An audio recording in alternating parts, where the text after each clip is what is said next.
Hello ဒီနေ့ view မှာတချို့ပြမှာကြတော့ကျောင်းသားများစုရန်မေးမြရပေါ့နော်အဲ့ဒါဘာလဲဆို grammar tenses 12မျိုးအဲ့လိုရှင်းပြ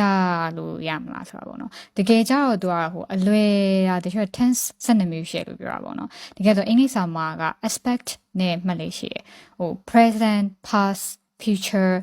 aspect 3ခုပေါ့နော်အဲ့မှာက simple လား continuous လား perfect လားမှမသိဘူး meaning လေးကပြောင်းသွားတာဒါပေမဲ့ तू ကလွယ်တယ်ပေါ့နော်ဟိုသူ့ရဲ့ concept က aspect ပြောင်းသွားတာပဲရှိတာများသောအားဖြင့်အတူတူပဲပေါ့နော် continuous ဆိုဥပမာ present continuous နဲ့ past continuous နဲ့ sense similar ဖြစ်တယ်ပေါ့နော်ဒီတချို့ tense တွေလို့ပြောလိုက်ရင်များသောအားဖြင့် tense တွေမှာ timeline လေးနဲ့မှတ်ရင်လေပို့ပြီးတော့မှတ်မိရပေါ့နော်တချို့ဒီ video ကဟို concept of the grammar tenses တွေ timeline စာအုပ်လေးအရင်တော့ဖတ်ခဲ့ပြီးတဲ့စာအုပ်ကနေပြီးတော့exam အနေနဲ့ animation ဆွဲပေးတာပေါ့နော်အဲ့တော့ tense 12ခုမှာ present aspect ကနေစပြီးတော့ကြည့်ကြည့်မယ်ပေါ့ present simpleကိုသူကြားလိုက်ရင်အများစုကလေ present ကအခုဆိုပြီးတော့မှတ်လိုက်ကြတော့အခုလုံနေဟာလို့ထင်နိုင်တယ်ဟိုဒါပေမဲ့ present simple ဆိုရင်ဒီ timeline လေးကိုမြင်အောင်ဒီပုံထဲမှာပြတာသူ it's not today but it's every day or every week or every month regular habit ပေါ့နော်ပုံမှန်ဖြစ်နေတာမျိုးပြောတာပါဟိုအခုအရင်ကလည်းလုပ်တယ်အခုလည်းလုပ်တယ်နောက်လည်းလုပ်ရင်လုပ်မယ်ဆိုပုံစံ regular habit ကိုပြောတာပေါ့အဲ့တော့သူ့ကိုဆိုဘာရင်းနဲ့တွဲသုံးလေးရှိတယ်လို့က tense တွေမှန်ရင် meaning အပြင်သူနဲ့ဘာနဲ့တွဲအတူတွဲသုံးလေးရှိရဆိုတာလေတွဲမှတ်ထားဖို့လိုရပေါ့နော်အဲ့တော့မှကို speaking ပြောရင်ဒါနဲ့တွဲသုံးရမယ်ဆိုပြီးတော့တတိယမှာ present simple adverbs of frequency နဲ့တွဲသုံးလေးရှိရဥပမာ always never usually sometimes or often လို့ပါပေါ့နော်နောက်တချို့ဒီ video က B1 level အထိကို aim လုပ်ထားတာပေါ့နော်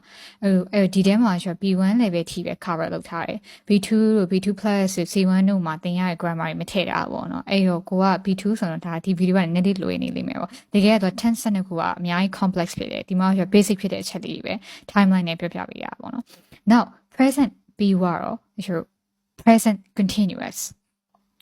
သူကြောင့် meaning နှစ်ခုရှိတယ် basic က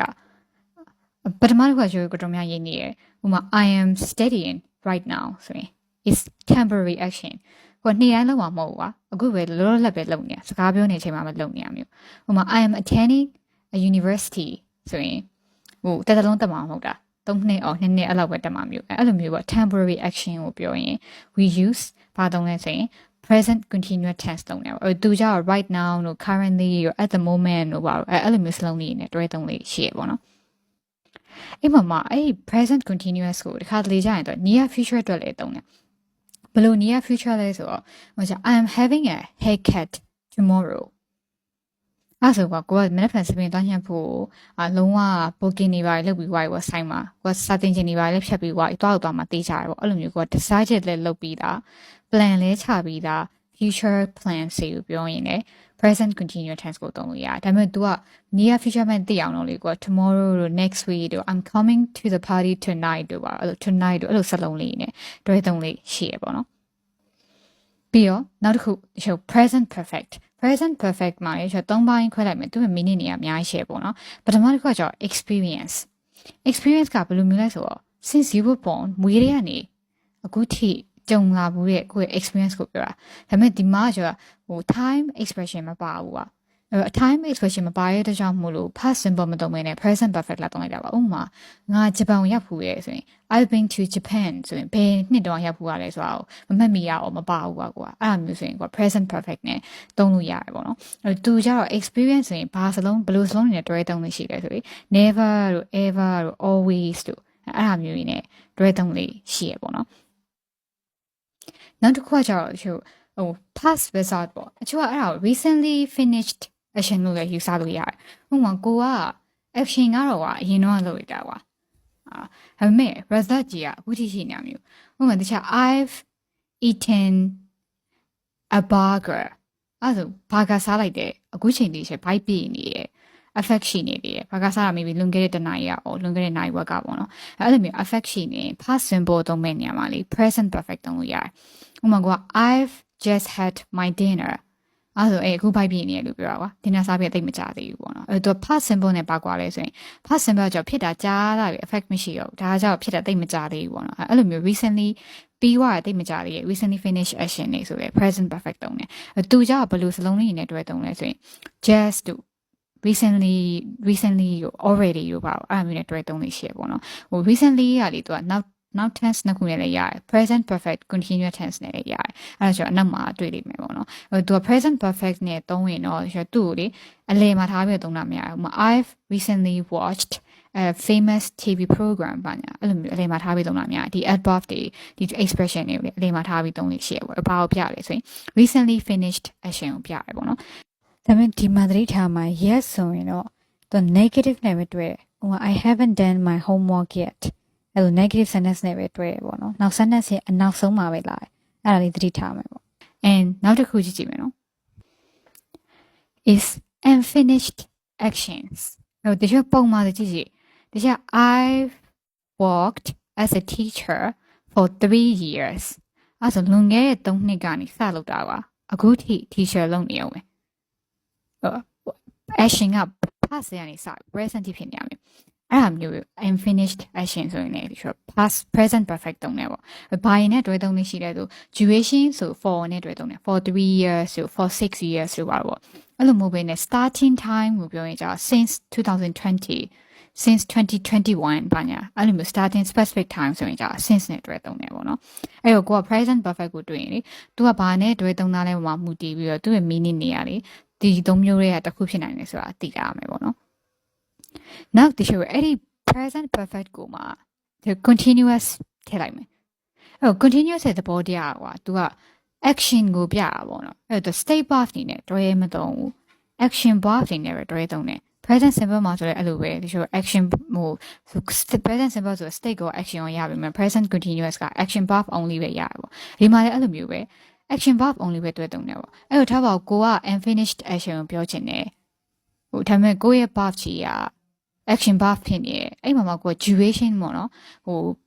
bazaar ထက် duration ကို focus ထားပြီးပြောချင်တာမျိုးဆိုရင် present perfect continuous tense တုံးတယ်ဥပမာကျ I've been working as a teacher for 3 years ဆိုပြောရင်ကွာကိုကဒီလောက်သက်ဘယ်လောက်ကြာနေပြီဆိုရဲဟာ duration ကို focus ထားပြီးပြောချင်တာကွာဟိုအဲ့လိုမျိုးဆိုရင် duration ဆိုရင်ဒါ present perfect continuous tense တုံးတယ်ဥပမာ I've been reading a book for 2 weeks ဆိုပဲဖတ်တာနှစ်ပတ်တောင်ကြာနေတဲ့ duration ကို focus ထားခြင်းတာအဲ့ဒါဆိုရင် present perfect continuous tense တုံးတယ်ဒါပေမဲ့ကိုက duration မဟုတ်ဘဲနဲ့ result ပေါ့နော်ဟို how many time ပေါ့ဘယ်နှခေါက်လုပ်ပြီးဆိုရဲအဲ့လို how many times ကိုပြောရင်ကြောက် perfect simple တုံးတယ်ဥပမာ I've read this book 2 times အဲ့ဆိုဒါ how many ကိုပြောရတယ်အဲ့ဒါမျိုးကျွန်တော် perfect simple တုံးတယ်ပေါ့အဲ့တော့ perfect continuously action focus ကိုမှ process တွေ duration တွေကို focus ထားခြင်းတဲ့အချိန်မှာတုံးတယ်ပေါ့အဲ့တော့ကိုက present perfect မှာကိုပြောချင်တာဒီ duration ကို focus ထားခြင်းတာဆိုရင် present perfect simple မတုံးဘဲနဲ့ present perfect continuous tense လာတုံးလို့ရတယ်ပေါ့နော်ဒါပေမဲ့ဒီမှာသတိထားမှာတော့ continuous ဖြစ်တဲ့ကြောင့်မို့လို့ action verb တွေနဲ့ပဲတွဲတုံးလို့ရတယ်ပေါ့နော်အဲ့တော့ present aspect ရဲ့လေးခုပြီးသွားပြီပေါ့နော်အဲ့တော့အခုpast aspect ကိုကြည့်ကြည့် past aspect မှာ past simple ဥမာတရား I played football when I was young လို့ပြောရင်တစ်ခေါက်တည်းဆော့တာကိုပြောရလေဖြစ်နိုင်တယ်လို့ငငယ်တော့ဟို repeated action ပေါ့နော် habit ပုံစံဆော့တာကိုပြောရလေဖြစ်နိုင်တယ်ကွာအဲ့ဒါမျိုးဆိုရင် past simple တုံးတယ်အဲ့တော့ past simple အတွင်းဒါ single action လည်းဖြစ်နိုင်တယ် repeated action လည်းဖြစ်နိုင်တယ်ဆိုတာသိရမယ်ပေါ့နော်အဲ့တော့များသောအားဖြင့် past ကိုပြရတဲ့ time expression တွေပေါ့ last week တို့2 years ago in 2020တို့ပါအဲ့လိုမျိုး time expression လေးနဲ့တွဲသုံးလေးရှိရပေါ့နော် before after ဘာလို့လဲတွဲသုံးလဲဒီမှာရွှေဒီမထည့်တာပေါ့နော် and ပြီးတော့အဲ့ဒီ past simple မှာရွှေ past continuous tense ကိုသွားကြည့်မယ်ပေါ့past continuous tense ကကြော present continuous နဲ့ concept တူတူပဲသူ temporary action ကိုပြဒီမှာဆိုရင်ဒီ background event ကိုပြတာပေါ့နော်ဘယ်လို background event လဲဆိုတော့ဥပမာထားပါဦးကိုကအိမ်ပြန်လာတဲ့လမ်းမှာမုတ်ဝင်ဝဲဆိုရင်အိမ်ပြန်လာတာအစတည်းကဖြစ်နေရပြီအစတည်းကဖြစ်နေတဲ့ background လေးအဲ့ဒါကို past continuous နဲ့ရေးပြီးတော့မုတ်ဝင်ဝဲတဲ့ခဏလေးဖြစ်သွားတဲ့ quick action ကိုကြာတော့ past simple နဲ့တုံးတယ်ပေါ့နော်အဲ့တော့ကိုက storytelling ပြောရမယ်ဆို background ဆိုရင် past continuous တုံးပြီးတော့ main event ဆိုရင် past simple တုံးလို့ရတယ်ပေါ့နော်နောက်တစ်ခု past continuous ဆို background အနေနဲ့မဟုတ်ဘဲနဲ့ဘယ်လိုမျိုးမှလည်းတုံးလို့လဲဆိုရင် interrupted action လို့ခေါ်တယ်ဥပမာထားပါရှာ I was watching a movie when you called အဲ့လိုပြောလိုက်လို့ရှိရင်ကိုကရွှေရှင်ကြည့်နေတာပါဒါပေမဲ့ तू ဖုန်းဆက်လိုက်တဲ့အချိန်မှာ